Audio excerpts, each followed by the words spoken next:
Hello, everyone. T-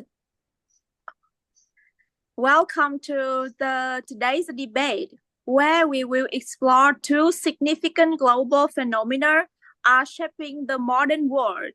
It is the spread of fast food and the spread of English. Both of these topics have sparked discussion worldwide, and for good reason. They touch on the very fabric of our daily life, from what we eat to how we communicate. So let's start with the spread of fast food. Ngọc Huyền, you are up first. Why do you believe the spread of fast food has a negative effect? The rapid spread of fast food chains worldwide has brought convenience and accessibility, but at what cost? Fast food, a product of globalization, is not just a dietary shift, it's a cultural invasion. And the motion pushed forward today is that this chain of fast food has negative impact.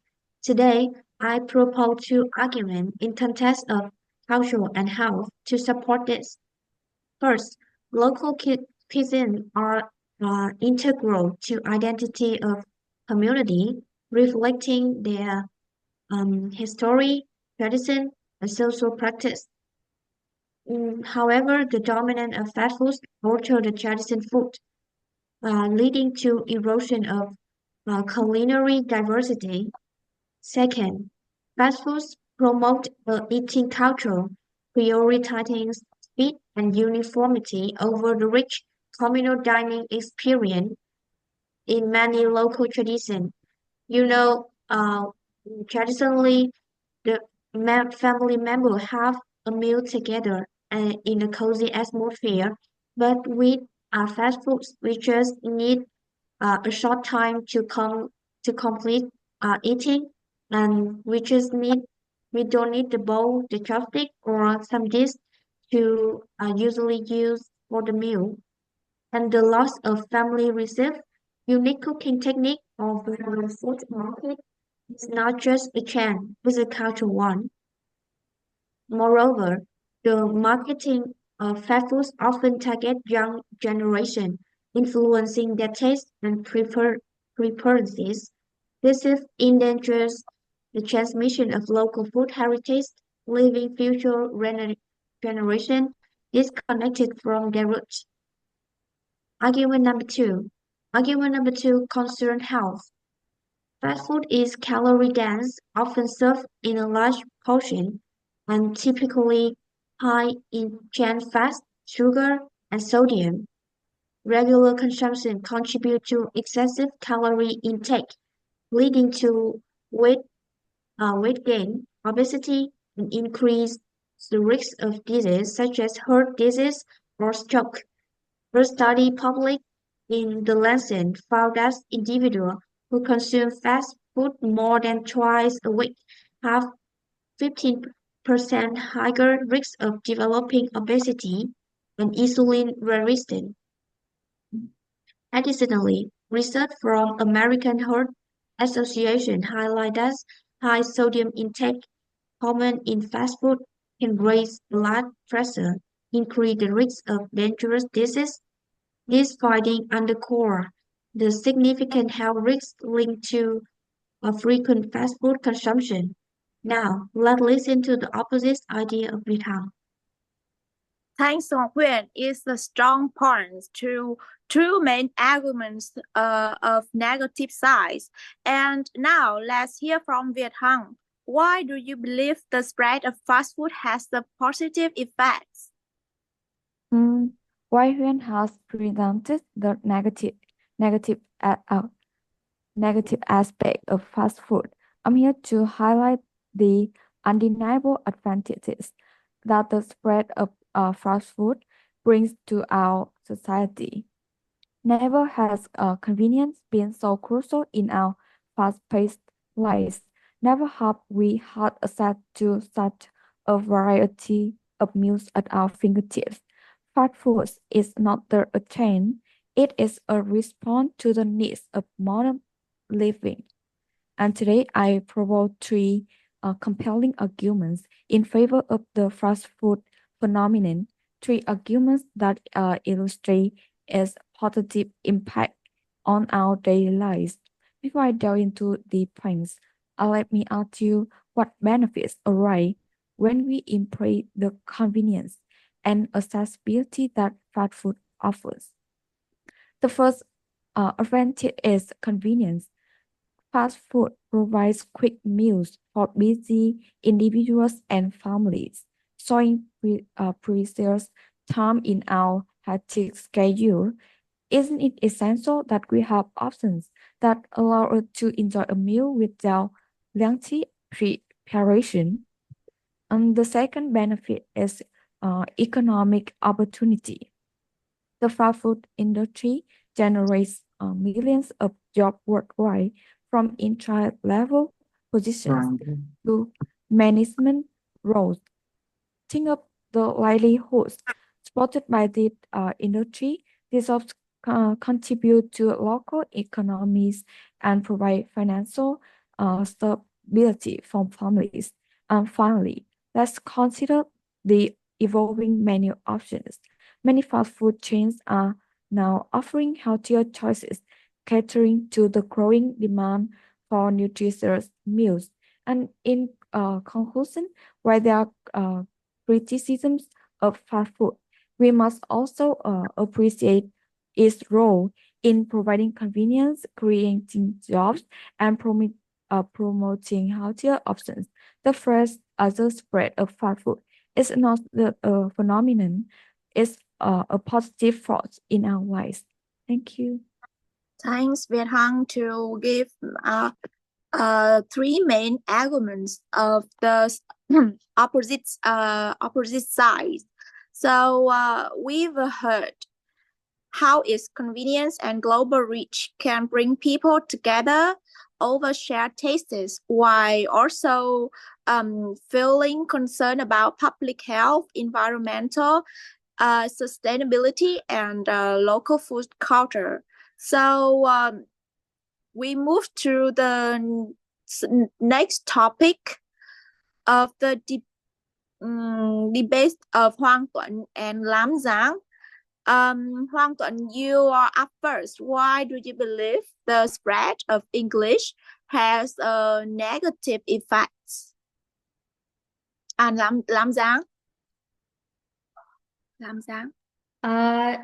Yeah, okay. So, well, as you know, English has always been crucial for us. Like it's the language of business, science, and technology.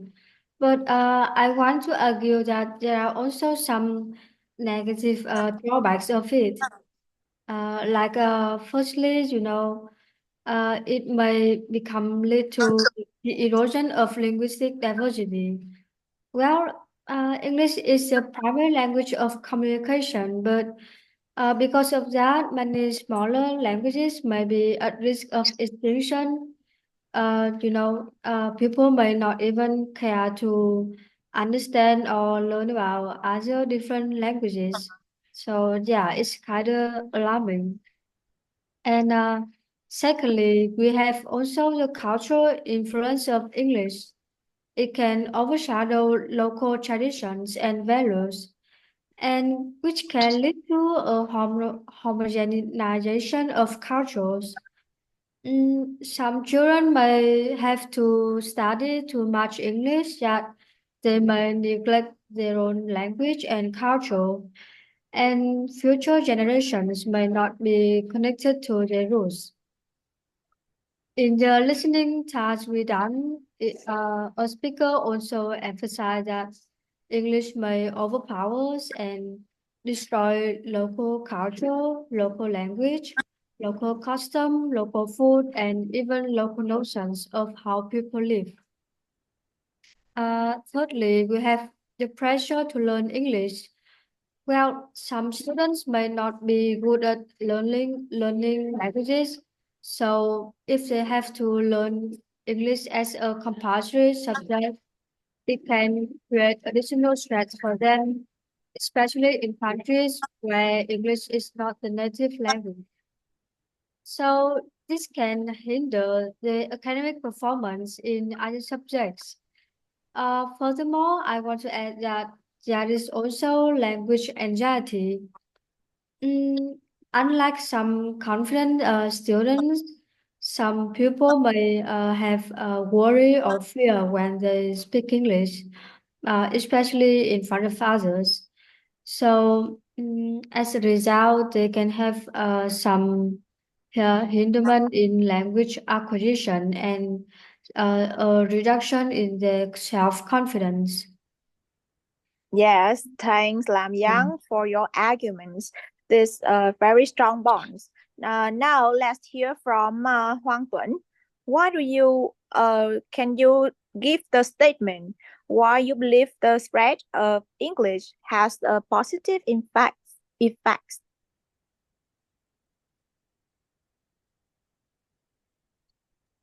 Yeah, the motion that I would put forward today is that the spread of English globally has advantages for all people all over the world. So never has English been such a predominant language, and never has English been spoken by so many people around the world. And not only native speaker, it also be spoken by over 1.5 billion people from most countries.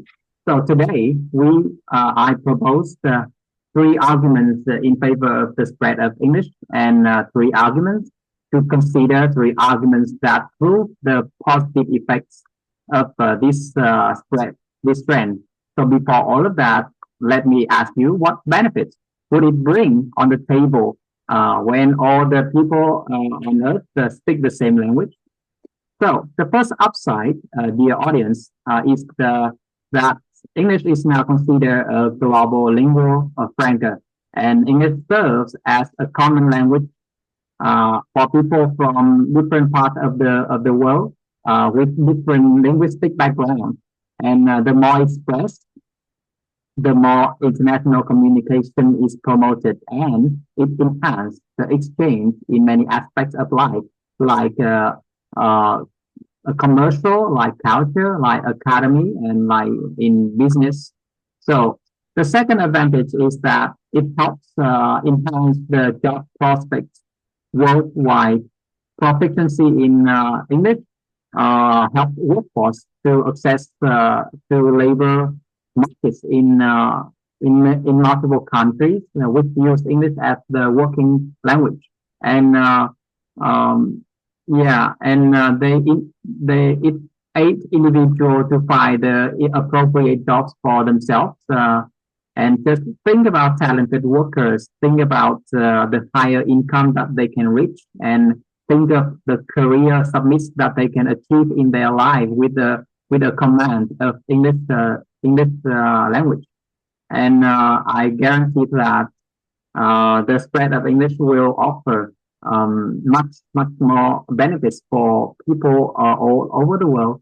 So that is my debating my opening statement. And the third argument will be picked up by my debating partner. And thank you for listening. Thank you for your statement.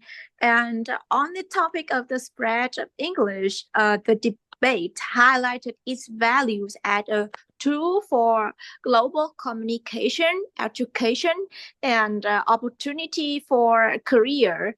At the same time, we were seeing how its dominance might overshadow linguistic diversity, cultural heritage, and have a negative effect for equitable access.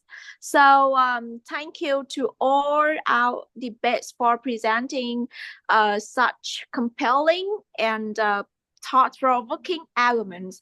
Both sides have made strong cases, and it's clear that these global trends are complex and multi-faced, with significant impact on individuals, community, and all the world as a whole.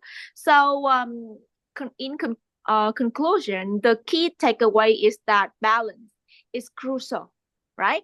For fast food, we must find a way to promote healthier, more sustainable eating habits while still enjoy the benefits of global food access.